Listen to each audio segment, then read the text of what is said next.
पहले गायत्री महामंत्र। ओम भूर्भुवः स्वः तत्सवितुर्वरेण्यं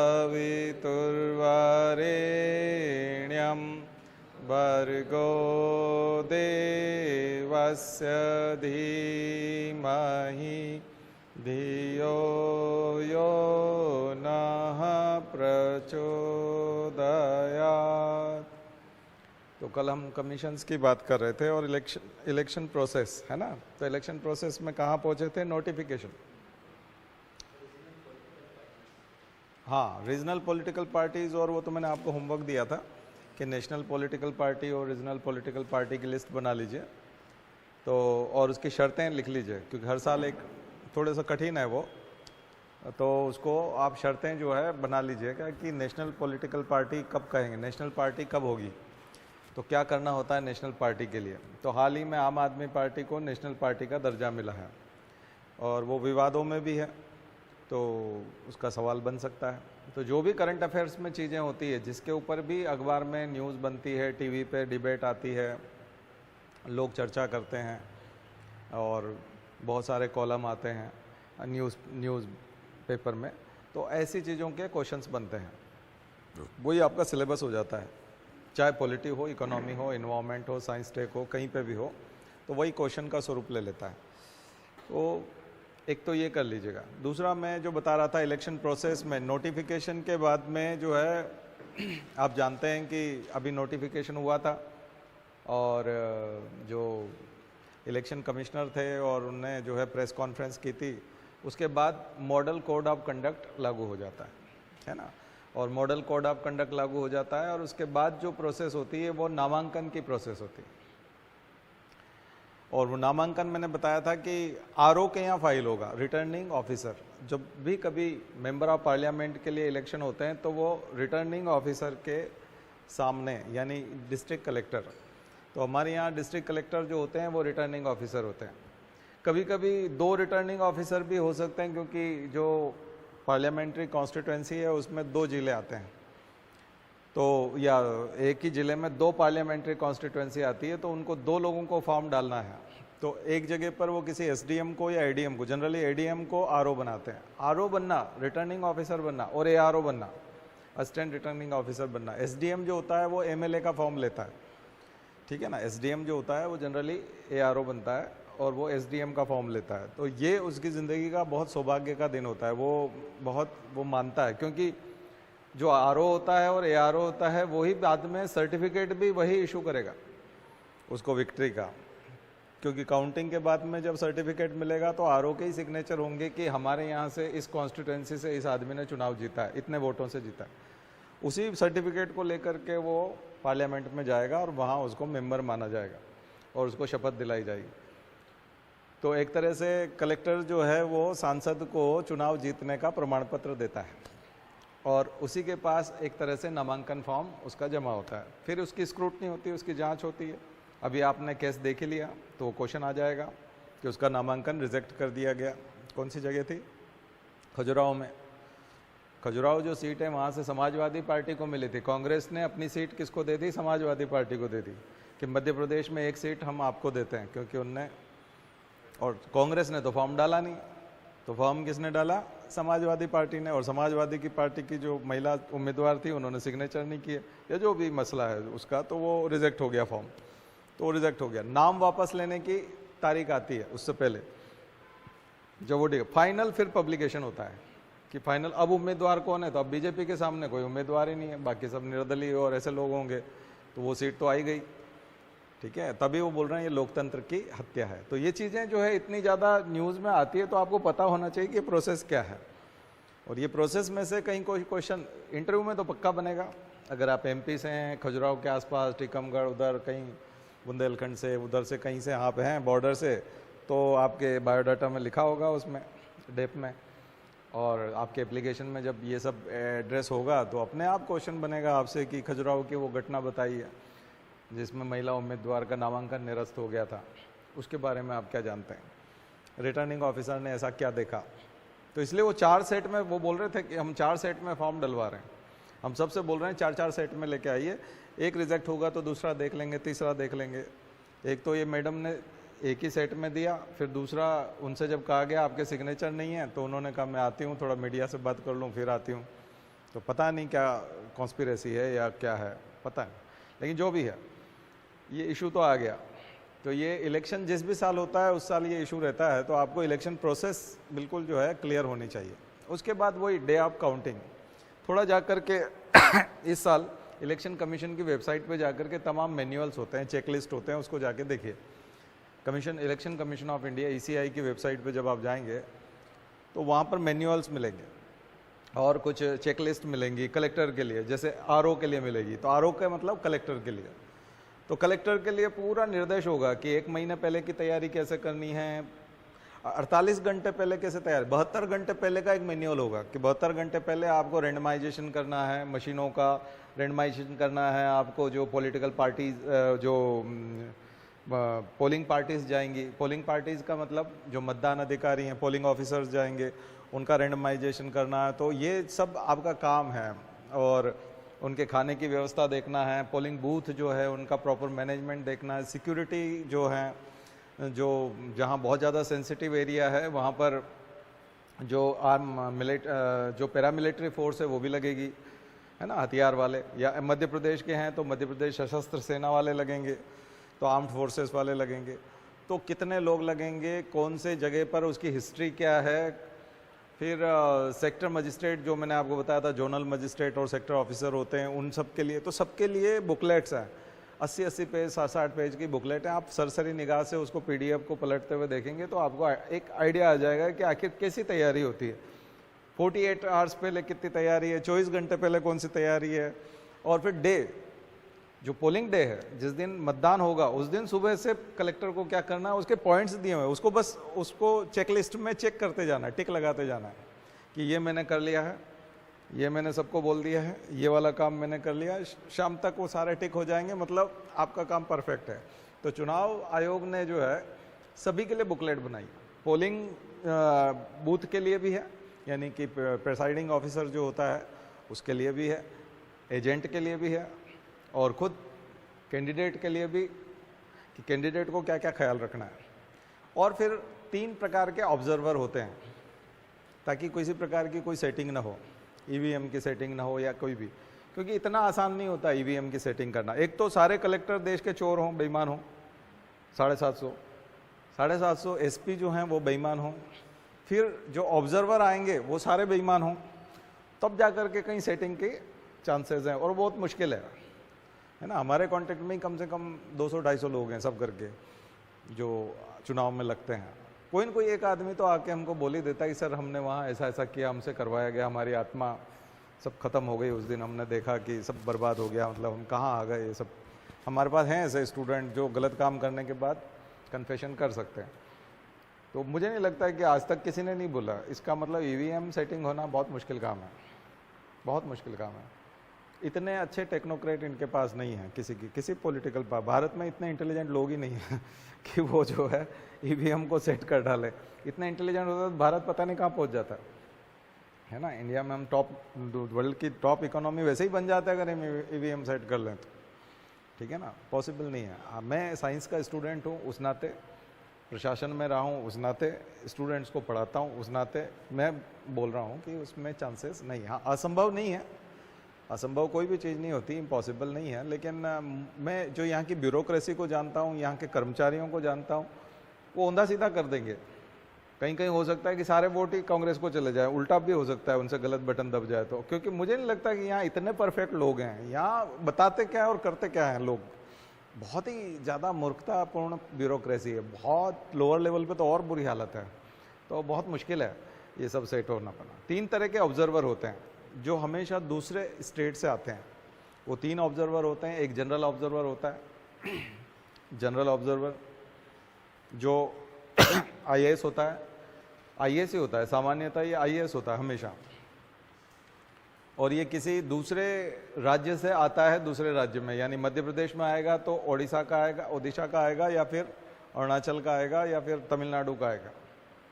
कोई सा भी दूसरे राज्य से आएगा और वो प्रिंसिपल सेक्रेटरी रैंक का, कमिश्नर रैंक का होगा, सेक्रेटरी रैंक का होगा हमेशा, मतलब 10 साल पुराना, 15 साल पुराना आईएएस होता है, और वो वहाँ पर एसडीएम के सामने बैठ करके, कलेक्टर के सामने बैठ करके सारी चीज़ें वॉच कर रहा होता है, और उससे वो चेकलिस्ट भी पूछ रहा होता है कि ये तुमने कर लिया, क्योंकि कई जगह पर कलेक्टर बहुत ढीले हैं, बहुत बुरी हालत है, उनको कुछ भी सूझ नहीं होती, तो उनको वो समझाता रहता है कि 8:30 बजे ये करना था, कर लिया तुमने, रेंडमाइजेशन कर लिया, इसका काम कर लिया, वहाँ सबको रिपोर्टिंग करने के लिए बोल दिया, तो वो चेताने के लिए होता है, शादी में जो फूफा होता है ना वैसा वो वहाँ बैठा रहता है। दूसरा होता है पुलिस ऑब्जर्वर, वो पुलिस के लिए होता है, पुलिस की कार्रवाई को वो ऑब्जर्व कर रहा होता है, क्योंकि अगर किसी नेता की सेटिंग है लेकिन उसके साथ सेटिंग करना बहुत मुश्किल होती है, क्योंकि एक तो वो दूसरी लैंग्वेज का आदमी होता है, इंग्लिश ही रहती है, ज़्यादातर उन दोनों के कम्युनिकेशन की लैंग्वेज जो होती है इंग्लिश होती है, इसलिए भी ब्यूरोक्रेसी में इंग्लिश आना बहुत ज़रूरी है।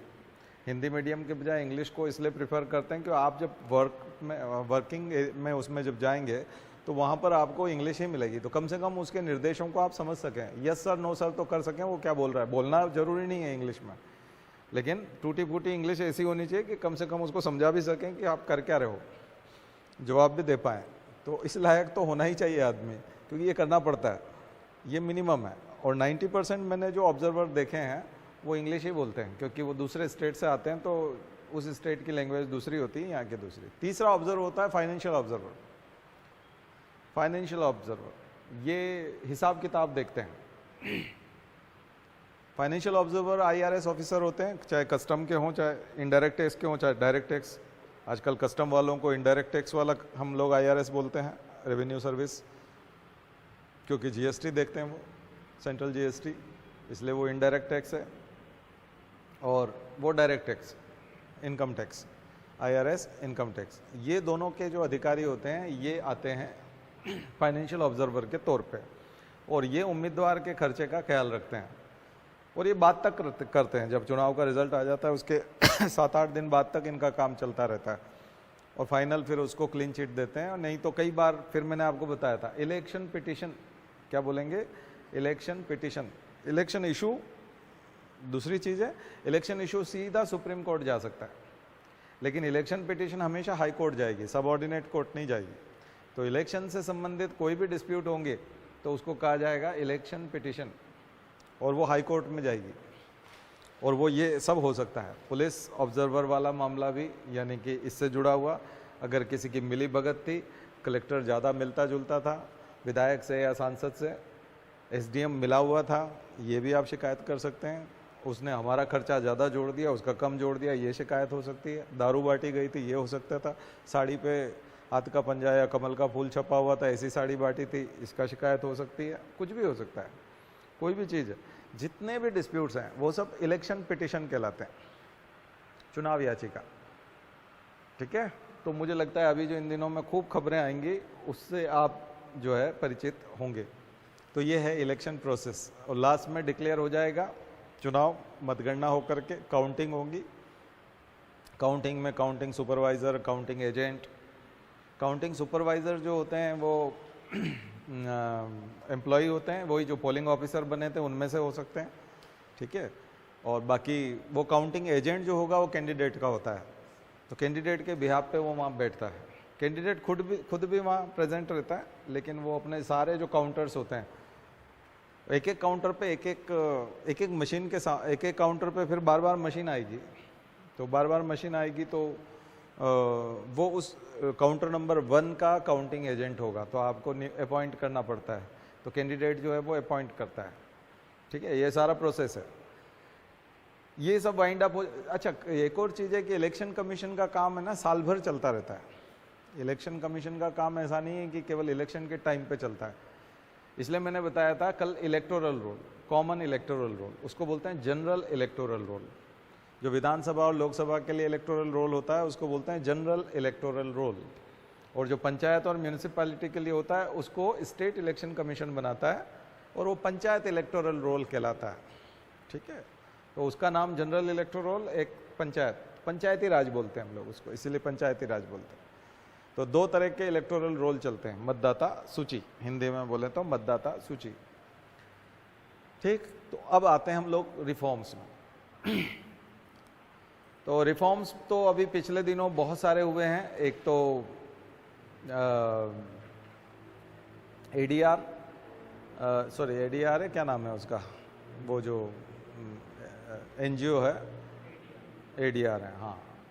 तो एडीआर जो है जो एनजीओ है, जो सुप्रीम कोर्ट में याचिका लगाता रहता है, उसी के वजह से जो है क्वालिफिकेशन, कैंडिडेट की क्वालिफिकेशन क्या है, कैंडिडेट का क्रिमिनल रिकॉर्ड क्या है, ये सब पब्लिश होगा और उसको अपने एफिडेविट में लिखना ज़रूरी होगा, ठीक है। और उसी से डिस्क्वालिफिकेशन भी होता है कई बार बनने के बाद भी। आपने डिस्क्वालिफिकेशन वाला मुद्दा देखा है, राहुल गांधी का डिस्क्वालिफिकेशन हुआ था। राहुल गांधी वाला जो मुद्दा है उससे आप डिस्क्वालिफिकेशन को समझ सकते हैं। तो डिस्क्वालिफिकेशन अगर हो सकता है तो फिर आप चुनाव भी नहीं लड़ सकते। तो 2 से ज़्यादा साल की सज़ा अगर आपको होती है या 2 साल की होती है तो ऐसे में चुनाव 6 साल तक नहीं लड़ा जा सकता। तो ये सब जो मुद्दे आए ये सब इलेक्टोरल रिफॉर्म से आए। राहुल गांधी वाले मुद्दे में सुप्रीम कोर्ट से राहत मिली है। उसका कारण ये है कि केरल के वायनाड से वो सांसद हैं और उनको ये जो छूट मिली है उसका कारण ये था कि एक तो लोअर कोर्ट ने जो सज़ा दी थी, जो सबऑर्डिनेट कोर्ट ने सज़ा दी थी, वो मैक्सिमम दी थी और मैक्सिमम सज़ा जो दी थी वो 2 साल की देती थी।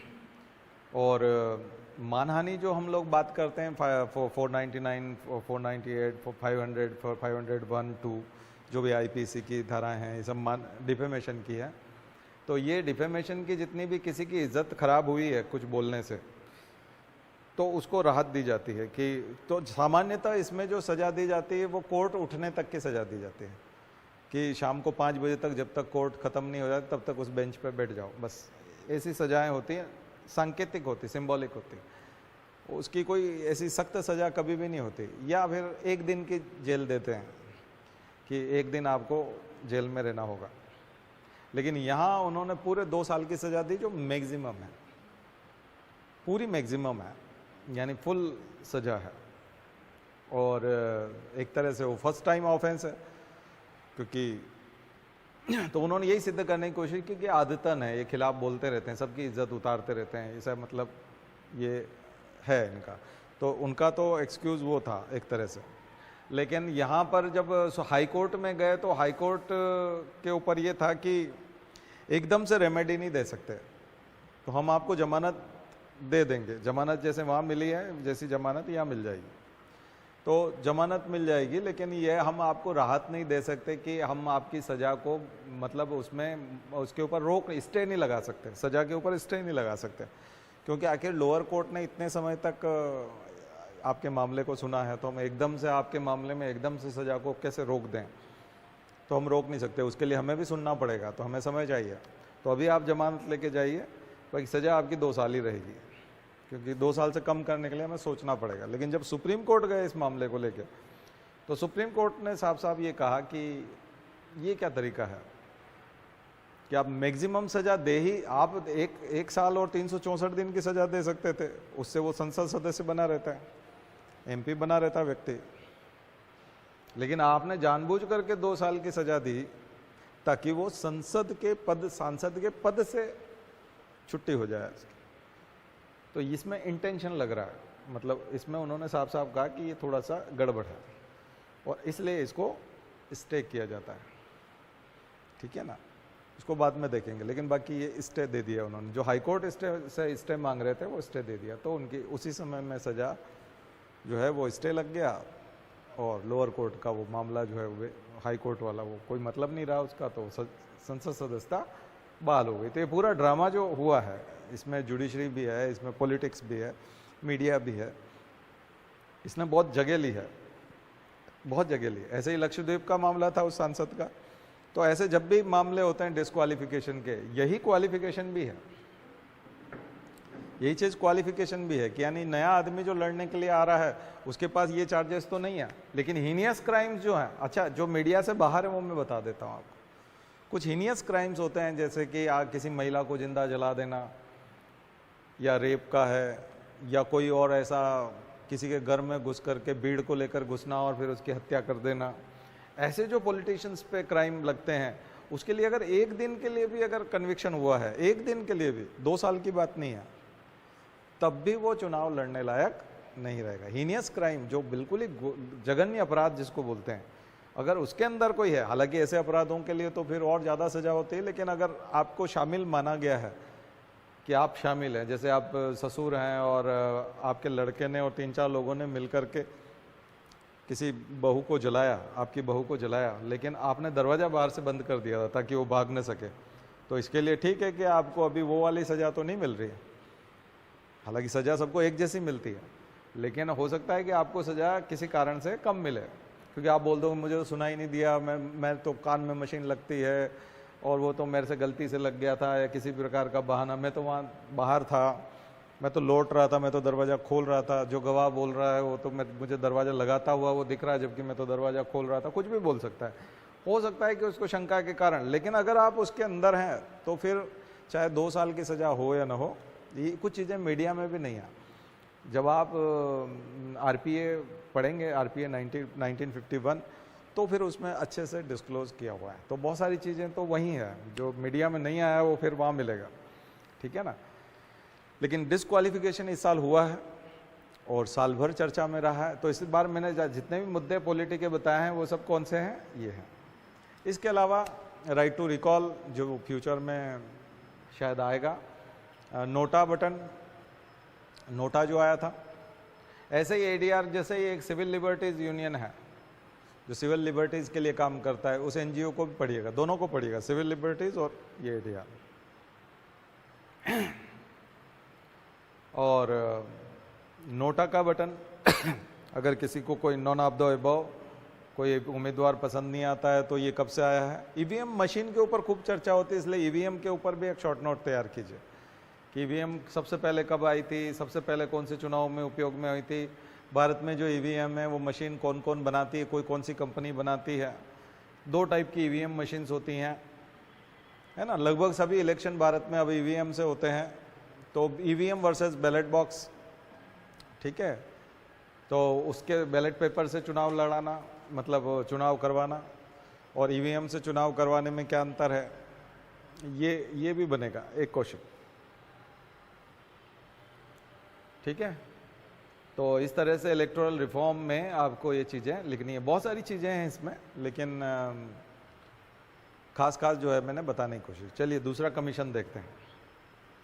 दूसरा कमीशन, इसके बाद आप 330 के ऊपर जब जाते हैं तो आपको SC/ST मिलेगा। SC/ST कमीशन दोनों अलग हो गए, शेड्यूल कास्ट कमीशन और schedule tribe commission. Minorities commission भी है, OBC कमीशन भी है, बाद में अभी जो बना है वो OBC कमीशन है। तो ये जो कमीशन है, ये वाले संवैधानिक आयोग, कॉन्स्टिट्यूशनल कमीशन, और बाहर जो दूसरे कमीशंस होते हैं उनमें ये बहुत डिफरेंस है। ये वाला जो कमीशन है वो फाइनेंस कमीशन हम पहले पढ़ चुके हैं, लेकिन ये जो कमीशन है इनको सिविल कोर्ट के पावर है। एक चीज़, इनको सिविल कोर्ट का स्टेटस दिया हुआ है, और सिविल कोर्ट का स्टेटस दिया हुआ है तो ये सम्मनिंग कर सकते हैं, किसी को भी सम्मन दे के बुला सकते हैं, उसकी जांच कर सकते हैं। और एक तरह से आप देखेंगे ना कभी भी, तो आप अगर SC/ST कोर्ट में या SC/ST जो आयोग है या वहाँ पर जाकर के कभी आप अगर जाने का मौका मिले, और कभी भगवान ना करे आपको मौका इस तरह से मिले, लेकिन आप अगर वहाँ विज़िट पे जाएं तो वहाँ आपको कई सारे DM और SP वगैरह मिलेंगे, कई जिलों के, 3-4 जिलों के तो कम से कम देश भर के मिल ही जाएंगे, जिनकी पेशी है, जिनको वहाँ उपस्थित होना होता है। और ये बहुत ही मतलब मैंडेटरी होता है कि वहाँ उनको उपस्थित होकर के जवाब देना पड़ता है, ठीक है। क्या विशेषता है? विशेषता ये है कि ये जो कमीशन है, इन कमीशन की जो रिपोर्ट है, वो रिपोर्ट जो है वो राष्ट्रपति के पास जाती है, और राष्ट्रपति को ये रिपोर्ट पार्लियामेंट में रखनी पड़ती है। राष्ट्रपति को रिपोर्ट पार्लियामेंट में रखनी पड़ती है, एक चीज़। दूसरी चीज़, वो जो जितने भी ये जो कमीशन के डिसीजन होते हैं या जिसमें कोई रेमेडी दी गई है किसी को, जिसने भी शिकायत की है, तो अभी लोग जानते नहीं हैं, नहीं तो मैंने एक बहुत पहले जो है विज्ञापन दिए थे कि सिस्टम थप्पड़ से काम करता है और ऐसा ऐसा, तो मेरा अगर आप पुराना देखेंगे 10-12 साल पुराना, जब मैं जन सुनवाई करता था, लोगों से समस्याएं बुलाता था, तब मैंने लोगों से लिखा था कागज़ चलता है तो काम होते हैं।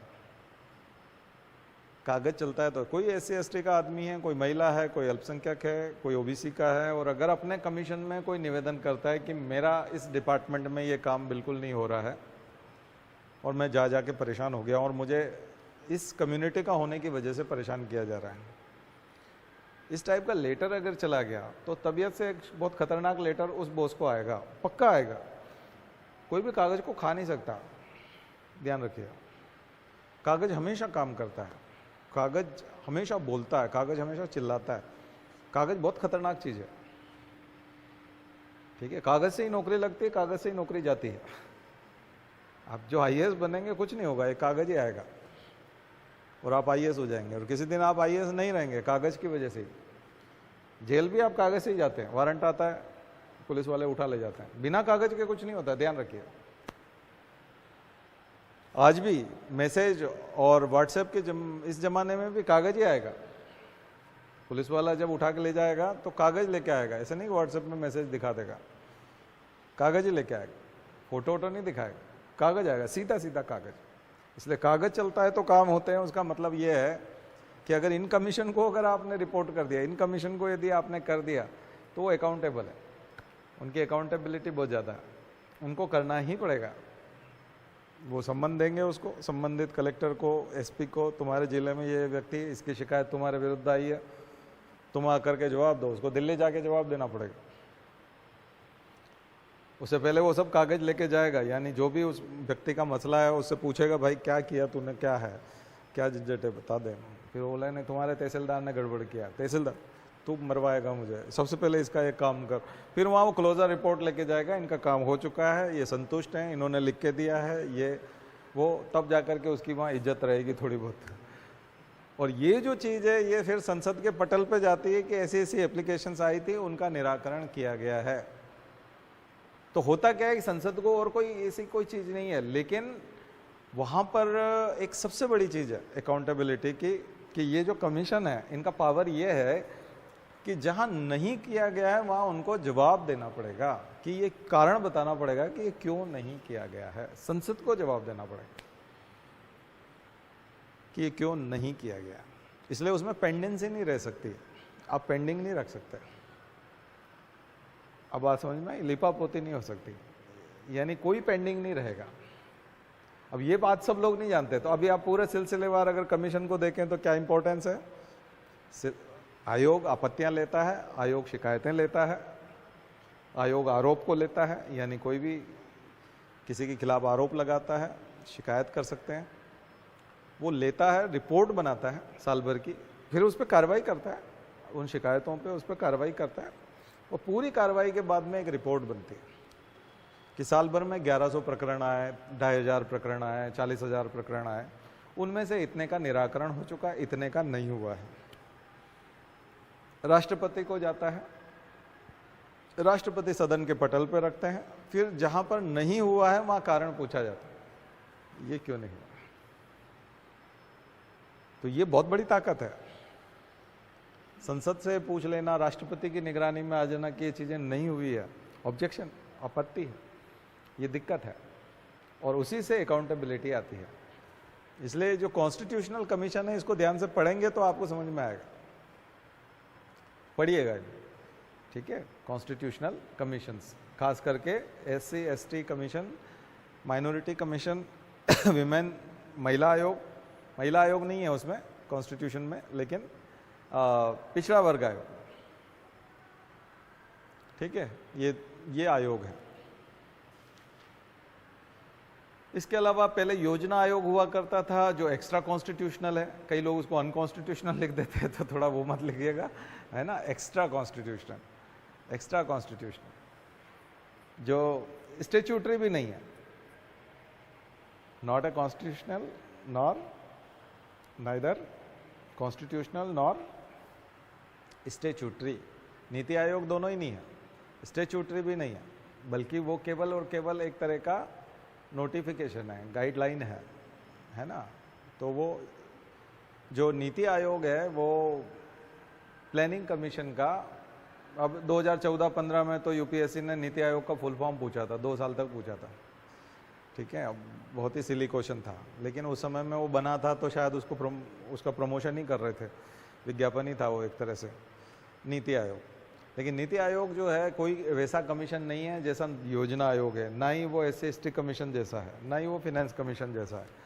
उसके पास किसी भी प्रकार की कोई पावर नहीं है, वो केवल थिंक टैंक है। वो क्या है? थिंक टैंक है। और टॉप टू बॉटम अप्रोच मानी जाती थी योजना आयोग की, कि वहाँ लोग जो है AC में बैठ करके गांव के खेत खलिहान के बारे में योजनाएं बनाते हैं। ये ज़मीनी लेवल पे सूचनाएं लेगा नीति आयोग और उन पे फिर पॉलिसी बनाएगा, और कुछ भी योजना बना करके, पॉलिसी बना करके सरकार को बताएगा कि ये करना चाहिए, ऐसा करना चाहिए। बस इसी के लिए थिंक टैंक के तौर पे विकसित किया गया है नीति आयोग। तो जो योजना आयोग है उसका नाम बदल करके अब नीति आयोग हो गया 1 जनवरी 2015 से, ठीक है ना। तो वो नीति आयोग बन गया। तो उसके बारे में एक लिख लीजिएगा, क्योंकि जो सरकार ने एक तरह से योजना आयोग को हटाया और नीति आयोग को बनाया, उसके लिए एक बहुत खूबसूरत डॉक्यूमेंट बनाया उन्होंने कि कितने सारे कारण हैं जिसकी वजह से हमें योजना आयोग पसंद नहीं था और अब हम नीति आयोग लेके आए हैं। तो ये जो कारण हैं वो एग्ज़ाम में लिखने लायक हैं, ठीक है। असली में उसका बहुत ज़्यादा वो नहीं है प्रभाव, लेकिन कारण लिखने लायक हैं, क्योंकि सरकार ने बहुत मेहनत की कारण गिनाने में कि अब योजना आयोग नहीं रहेगा, क्या रहेगा? नीति आयोग रहेगा। तो एक ही आयोग हो गया। बाकी CAG है, controller and auditor general officer के तौर पर, बहुत इंपॉर्टेंट ऑफिसर है, जो मैंने पहले भी बताया ऑडिट के लिए, ठीक है। तो जनता के पैसे का किस प्रकार से यूटिलाइजेशन हो रहा है उस पर रोक लगाने के लिए, ठीक है।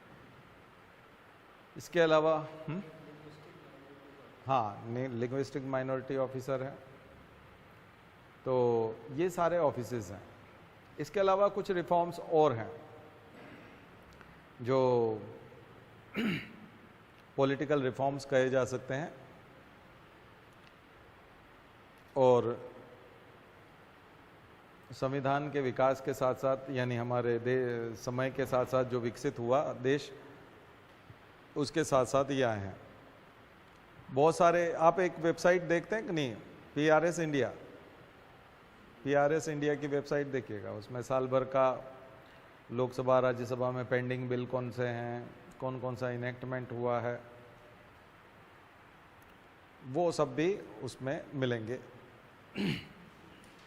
अब आइए कुछ ऑफिसेज पे जो इस साल बहुत ज़्यादा चर्चा में है। तो मैं, क्योंकि इतना समय नहीं है कि हम और दूसरी चर्चाएं करें, तो ऑफिसेज पे चर्चा कर लेते हैं। सबसे इम्पोर्टेंट चर्चा ED के ऊपर, ED enforcement directorate, directorate of enforcement, CBI और CVC। ED, CBI और CVC, ये 3 महत्वपूर्ण संस्थाएं हैं जो भ्रष्टाचार पर, हाँ जी,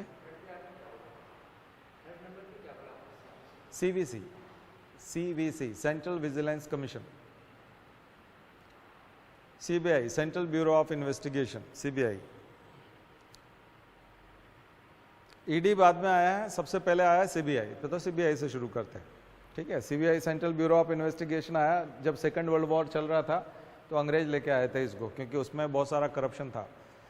उस समय में बहुत सारे प्रोक्योरमेंट हुआ था, बहुत सारी चीज़ें खरीदी गई सेना के लिए। तो अंग्रेज़ों को लगा कि जो है कोई एजेंसी होनी चाहिए, इन्वेस्टिगेशन एजेंसी, जिससे कि भ्रष्टाचार की जांच की जा सके, खास करके अधिकारी जो भ्रष्टाचार करते हैं, सरकारी कर्मचारी जो भ्रष्टाचार करते हैं, उनके लिए।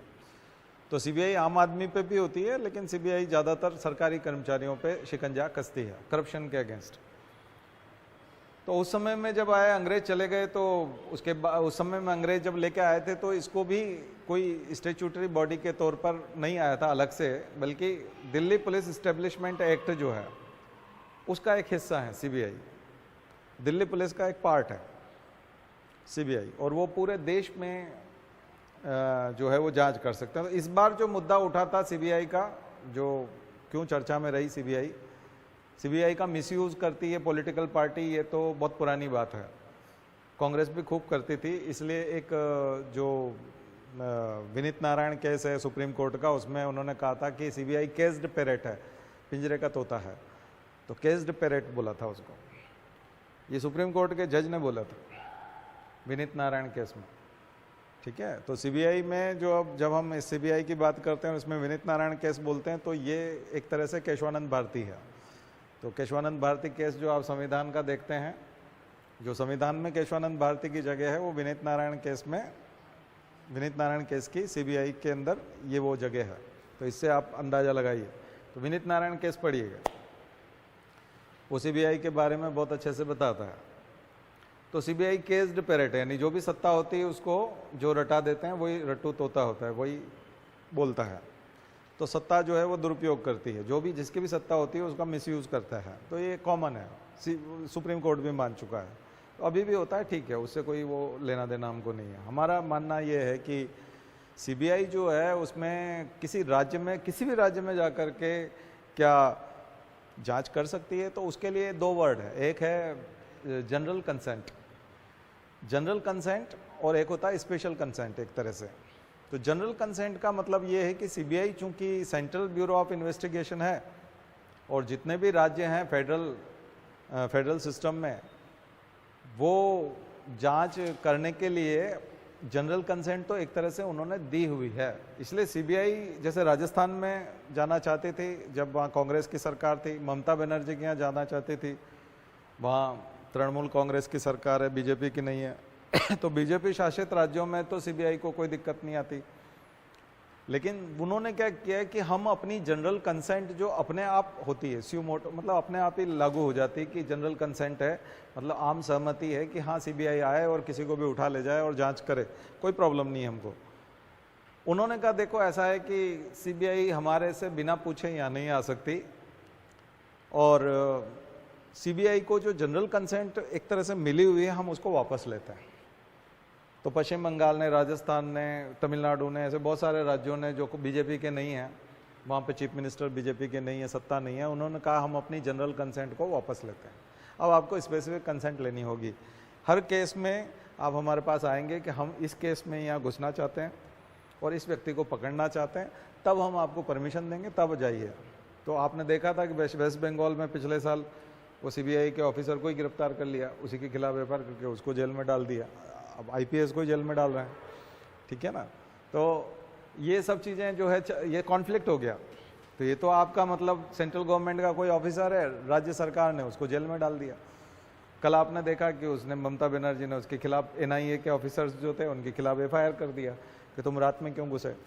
अब एनआईए नेशनल इन्वेस्टिगेशन, वो पूरे देश में इन्वेस्टिगेशन करते हैं, लेकिन आप परमिशन लेके आना था, आधी रात को क्यों घुसे। एफआईआर पुलिस तो उनकी है, पुलिस जो है वो किसका विषय है, राज्य का विषय है। तो ये वाले कॉन्फ्लिक्ट पहले देखने को नहीं मिलते थे, ये अभी अभी ज़्यादा देखने को मिल रहे हैं। तो ये क्वेश्चन आएंगे, जनरल कंसेंट क्या होती है। जनरल कंसेंट अपने आप थी, किसी को लेना नहीं पड़ती थी। सीबीआई के पास जनरल कंसेंट सभी राज्यों के लिए थी। कुछ राज्यों ने अपनी जनरल कंसेंट उठा ली, उन्होंने कहा हम इसको वापस लेते हैं। अब आपको स्पेसिफिक कंसेंट लेना पड़ेगी जब भी घुसोगे, तो ये क्वेश्चन आएगा, जनरल कंसेंट, स्पेसिफिक कंसेंट, ठीक है। तो इसको तैयार कर लीजिएगा। मैं आपको हिंट दे रहा हूँ कि क्या क्या क्वेश्चंस जो है वो करंट अफेयर्स के हिसाब से इंपॉर्टेंट है। तो सीबीआई अपने आप में पूरा इंपॉर्टेंट नहीं है कि सीबीआई, बस सीबीआई की जो नियुक्ति है वो इंपॉर्टेंट है। सीबीआई के जो चीफ होंगे और ये होंगे, सीबीआई का अपना एक कार्डर है। तो सीबीआई का जो चीफ होगा वो डीजीपी लेवल का ऑफिसर होगा। किसी स्टेट में जो डायरेक्टर जनरल ऑफ पुलिस रहा होगा वो उनका डायरेक्टर होगा, मतलब अच्छा बड़ा अधिकारी होना चाहिए, सीनियर आईपीएस होना चाहिए, किसी को भी बना सकते हैं। फिर सीबीआई के जो एसपी होंगे, सीबीआई में आईजी होंगे, डीआईजी होंगे, सीबीआई में कांस्टेबल तो लगेंगे तो लोकल पुलिस से भी ले सकते हैं, लेकिन टीआई होगा, एक तरह का इंचार्ज होगा, सब इंस्पेक्टर होंगे। तो उनकी जो एंट्री होती है, जो एसएससी लेता है वो सब इंस्पेक्टर लेवल से लेता है। एंट्री क्या है, सब इंस्पेक्टर लेवल से। अभी जो डिबेट चल रही है कि डीएसपी लेवल से आपको एंट्री लेना चाहिए, एक एंट्री डीएसपी लेवल से लेना चाहिए डायरेक्ट, कि सीबीआई का डीएसपी कौन कौन बनना चाहता है, बच्चों में कंपटीशन कराओ, फिर उसको सीबीआई का डीएसपी बनाओ, फिर प्रमोशन करके उसको एसपी बनाओ। अभी क्या करते हैं कि स्टेट सर्विस के जो डीएसपी होते हैं, जैसे एमपीपीएससी से, राजस्थान से, यूपी से, बिहार से जो डीएसपी बना उसको इसमें यूज़ कर लेते हैं। तो एक तो उसके ऊपर डिबेट है कि डीएसपी लेवल पे डायरेक्ट एंट्री होनी चाहिए। आईपीएस ऑब्वियसली एसपी बन जाते हैं, एसपी सीबीआई हो जाता है। किसी डिस्ट्रिक्ट में, भोपाल में भी सीबीआई का ऑफिस है, तो यहाँ रीजनल हेडक्वार्टर है, यहाँ सीबीआई कॉलोनी है, तो वो जो एसपी होंगे वो हमेशा आईपीएस होंगे, ठीक है। तो सीबीआई का कंडीशन समझ में आ गया। तो सीबीआई के पास अपनी एक फोर्स है, सीबीआई के पास अपना एक कार्डर है, सीबीआई के पास ऐसे हायरार्की है पुलिस की। ये चीज़ सीवीसी के पास नहीं है। सेंट्रल विजिलेंस कमीशन बाद में आया 2002 में, ये central vigilance commission. Central vigilance commission different है थोड़ा, केंद्रीय सतर्कता आयोग, इसके पास किसी प्रकार का कार्डर नहीं है। ये दो जगह से शिकायतें प्राप्त करता है। सीबीआई आम जनता से भी शिकायतें प्राप्त कर सकता है, कोई भी सीबीआई में जाके शिकायत कर सकता है, गवर्नमेंट भी कर सकती है। जनरली तो गवर्नमेंट यूज़ करती है, सत्तारूढ़ दल रूलिंग पार्टी यूज़ करती है उसको, सीबीआई को। बाकी आम जनता में से भी कोई शिकायत फेंक सकता है सीबीआई में, लेकिन ज़्यादातर तो वही करते हैं। स्टेट गवर्नमेंट कह सकते हैं कि हमारे यहाँ आकर के आप इस मामले की जांच करो, सीबीआई जांच होनी चाहिए। जैसे कोई मर्डर हुआ, अंधा का कत्ल होता है ना, बोलते हैं ब्लाइंड, बिल्कुल एकदम मर्डर है ये, इसमें तो कुछ समझ में ही नहीं आ रहा है, लोकल पुलिस बिल्कुल फेल है, तो बोलते हैं ये हम सीबीआई को सौंपते हैं। तो स्टेट जब लिख के देता है कि हमारे इसकी जाँच जो है सीबीआई करे, तो ये तो आपने कंसेंट दे दी, बुला रहे हैं, बल्कि आप तो सीबीआई को इन्वाइट कर रहे हैं। ये तरीके होते हैं। सीवीसी में क्या होता है कि सीवीसी में केवल दो तरीके से एंटरटेन होती है शिकायतें। एक तो गवर्नमेंट जो भेजती है वो शिकायत, और दूसरी शिकायत होती है सीवीसी में कि कोई विसल ब्लोअर जो होता है, जैसे कोई किसी कंपनी में काम करता है या किसी गवर्नमेंट ऑफिस में ही काम करता है कोई आदमी, और वहाँ पे वो कुछ करप्शन होते हुए देख रहा है, तो वो जब सीवीसी को बताता है तो सीवीसी उसको दर्ज करता है, केंद्रीय सतर्कता आयोग दर्ज करता है। या तो गवर्नमेंट बताती तो दर्ज करता है, या फिर, पर उसके पास चूंकि कार्डर नहीं होने से वो सीबीआई को यूज करता है, किसी को पकड़ने दकड़ने के लिए, गिरफ्तार करने के लिए किसको यूज करता है? सीबीआई को यूज करता है। तो वो सीबीआई को यूज करेगा। तो सीवीसी और सीबीआई क्लियर हो गया। तीसरा है ईडी, जो खूब ज्यादा आप चर्चा में सुना होगा। ED money laundering, PMLA, prevention of money laundering act से बना है। ईडी पीएमएलए को यूज करता है। ये 2003 में अटल बिहारी वाजपेयी सरकार लेके आई थी इसको। एक तरह से ईडी का निर्माण यही हुआ अच्छे से। और पीएमएलए जो एक्ट है उसमें अभी 2022 में सुधार हुआ, और वो जो सुधार होने की वजह से 2019 ये जो सरकार का जो सेकंड टर्म था 19 में जो सरकार फिर से आई, तब से इसने ईडी को बहुत ज़्यादा पावरफुल बना दिया। और वो कैसे बना दिया? इन्फोर्समेंट डायरेक्टरेट, मतलब prevention of money laundering act. Money laundering का मतलब मनी को धोना, जैसे कपड़े लॉन्ड्री में धुलते हैं, तो वैसे काले धन को धो करके सफ़ेद बनाना, वाइट मनी बनाना, ब्लैक मनी को वाइट मनी बनाना, यानी धन को धोना, तो मनी लॉन्ड्रिंग करना। तो जहाँ जहाँ मनी लॉन्ड्रिंग होती है, यानी जहाँ जहाँ पैसे को, काले धन को चलाया जाता है, चाहे वो हवाला कारोबार से हो, चाहे रिश्वत का पैसा हो, चाहे वो ब्लैक मनी किसी भी तरह से आपने तैयार किया हो, कम से कम 25 करोड़ 30 करोड़, यानी 1 करोड़ से तो ऊपर ही हो मामला, ऐसे मामले, बड़े मामले देखते हैं, वो देखती है ईडी, इन्फोर्समेंट डायरेक्टरेट। उसका डायरेक्टरेट वहाँ पर है, राहुल नवीन अभी उसके डायरेक्टर हैं। उससे पहले जो डायरेक्टर का झगड़ा आया था कि उसके डायरेक्टर को 3 बार से ज़्यादा एक्सटेंशन नहीं दिया जा सकता, ठीक है, संजय मिश्रा जी, तो वो 3 बार एक्सटेंशन हो गया। सुप्रीम कोर्ट ने फिर लताड़ा, फिर उन्होंने कानून बनाया कि हम इसको 3 बार से ज़्यादा, मतलब 3 बार इसको एक्सटेंशन कर सकते हैं, दोनों के, सीबीआई के डायरेक्टर को भी और ईडी के डायरेक्टर को भी, उन दोनों के लिए कानून बना 2022 में। तो फिर 2023 में अभी नवंबर में जो है उसको परमानेंट संजय मिश्रा जी से छुट्टी मिली उनको, नहीं तो पहले उनको 3 बार यूज़ किया। उनका अपॉइंटमेंट हुआ था नवंबर 2018 में, और 2020 में वो ख़त्म होना था, लेकिन 2020 में 1 साल के लिए जब एक्सटेंशन दे दिया तो एक एनजीओ जो है वो गया सुप्रीम कोर्ट की, ये क्या एक्सटेंशन आपने दे दिया, ईडी के डायरेक्टर को ऐसे कैसे एक्सटेंशन दे सकते हैं, कानूनी नहीं है।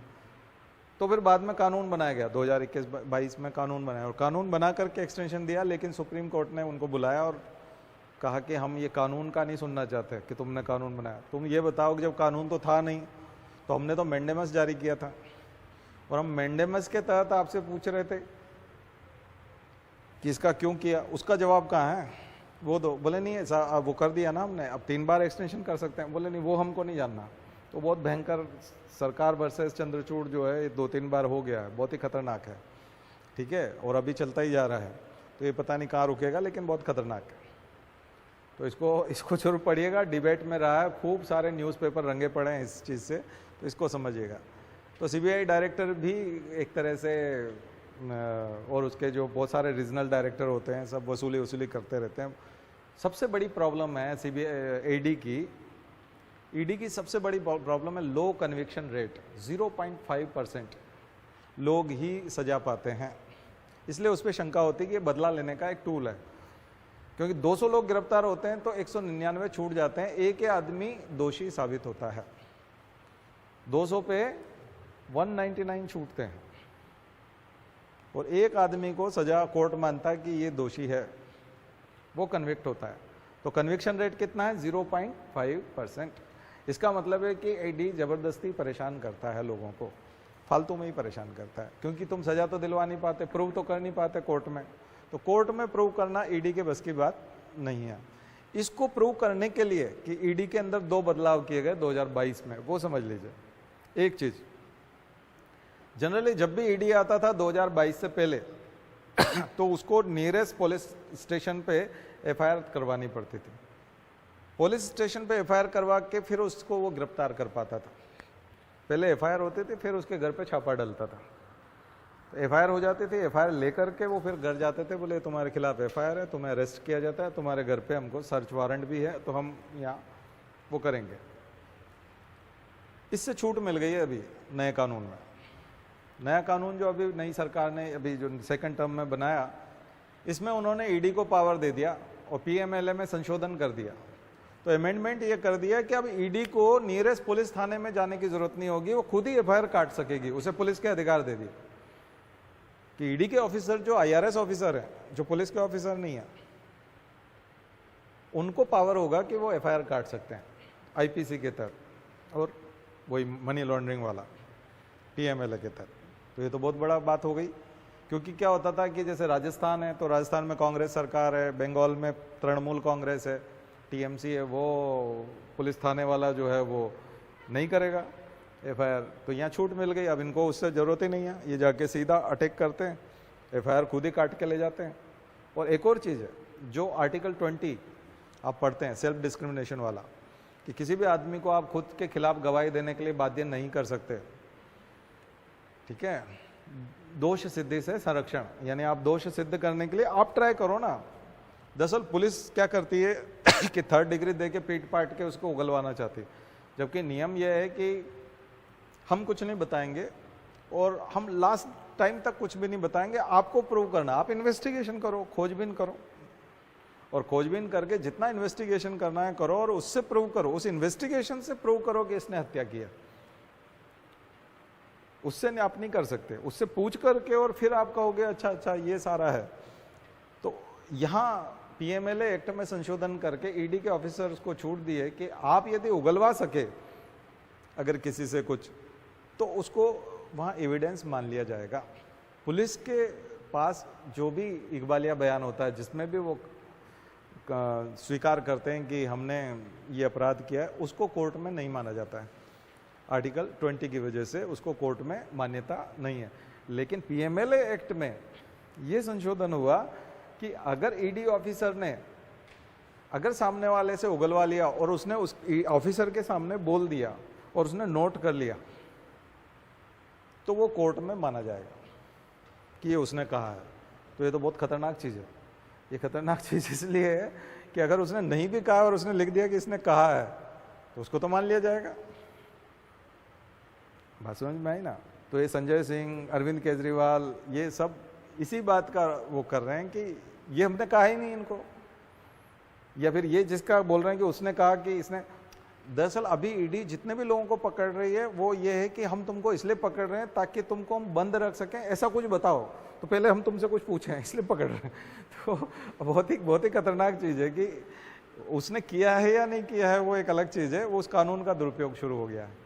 जो नया संशोधन आया है उसका मिसयूज़ शुरू हो गया है, और उसका मिसयूज़ ये है कि आप कोई भी साधारण व्यक्ति, उसने गड़बड़ की कि नहीं, मनी लॉन्ड्रिंग 200 करोड़ इधर उधर किए कि नहीं, वो एक अलग बात है, लेकिन उसको अभी हिरासत में लेकर के उसके खिलाफ एफआईआर वो खुद ही काटेंगे, फिर उसके बाद उससे पूछेंगे और कैसे भी करके बहुत सारे लोगों से जब पता लग जाएगा तो कहीं ना कोई कहानी बन सकती है और कोई कड़ी जुड़ सकती है और हो सकता है उसको वो पकड़ पाए। वैसे 200 में से 199 छूट जाते हैं क्योंकि उनको नहीं पकड़ पाती ईडी। मैं जानता हूँ IRS महामूर्ख कंपनी है, कुछ नहीं आता उनको, कुछ नहीं आता, कुछ भी नहीं आता, पैसे खाने के सिवा कोई काम नहीं है उनका, कुछ भी नहीं आता है। और वैसे ही पढ़ने लिखने का IAS की तैयारी के दौरान ही पढ़ते हैं, उसके बाद कोई पढ़ता ही नहीं है, तो और जनरल नॉलेज भी खत्म हो जाता है उनका सबका।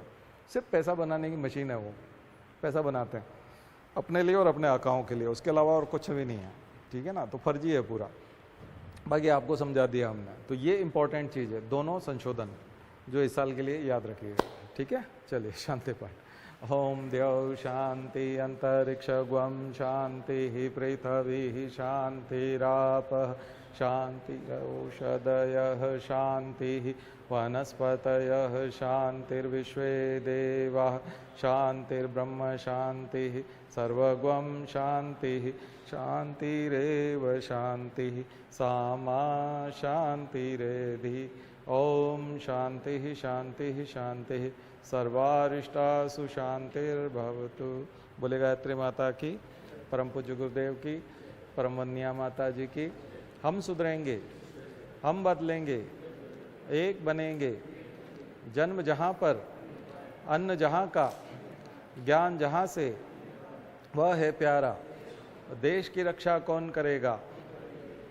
मानव मात्र, नर और नारी, जाति वंश सब, भारत माता की, भारतीय संस्कृति की